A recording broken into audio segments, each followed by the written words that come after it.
The Muncie Central Bearcat Hammond Wildcat basketball game direct from the North Walnut Street Fieldhouse in Muncie, Indiana.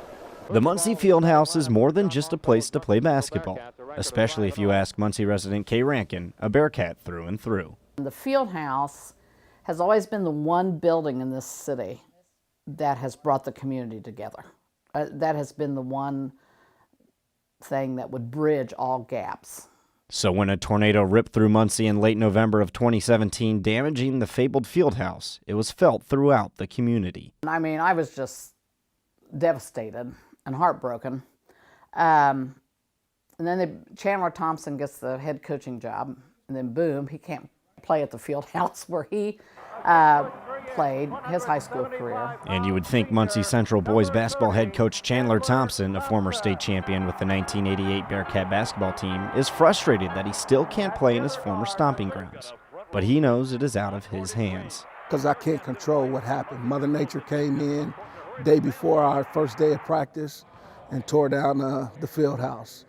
Good thing was we weren't inside at the time, so that's the positive.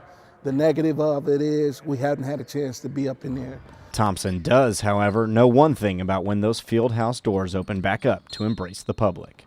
And I know once the gym is fixed, we'll have a nice crowd, and before that time, we will have a good team. Having a good team is part of a winning tradition that Bearcat basketball has usually had since the first brick was laid at the Fieldhouse. Just the tradition that's there, and it's a great place to watch a game.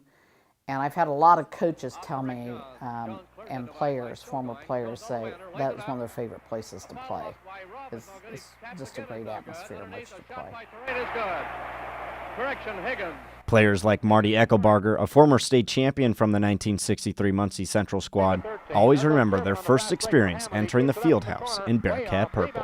I mean, I can remember that first night that I came out and warmed up as a Bearcat. My goodness, I was probably flying 10 feet high. I mean, it was the greatest feeling in the world. The greatest feeling in the world was not something handed to Eckelbarger. He had to earn it. I'd gotten cut in 5th grade, 6th grade. I actually got cut in 7th grade, finally made my first team in the 8th grade.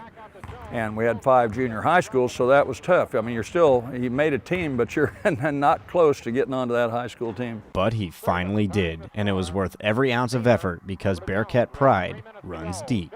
It was just a tremendous thing for me. To go from zero and then to get to become a part of the Muncie Bearcats and play there was just fantastic. Bearcat pride is more than a saying printed on the practice jerseys of the Muncie Central team. It runs all the way to your heart. During the first part of the season, I remember my mom come down the stairs, the bleachers, and tapped me on my shoulder and said, "You need to transfer to Northside." And I told my mom, "No, I'm a Bearcat. I'm not transferring to Northside."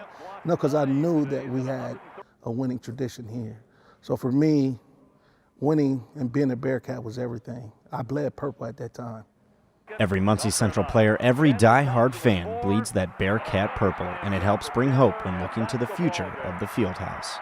My hope would be we'll have some great basketball there again in the future, but more than that, just to see the whole community be able to use that building for all the things that it can be used for. It's worth every penny of whatever we have to put into it to maintain it. But how many pennies and how long? Muncie School Board officials say the roof will cost nearly $600,000 and take at least 14 weeks to fix. The floor, another $200,000 or more. But the tradition the Muncie Fieldhouse holds is priceless.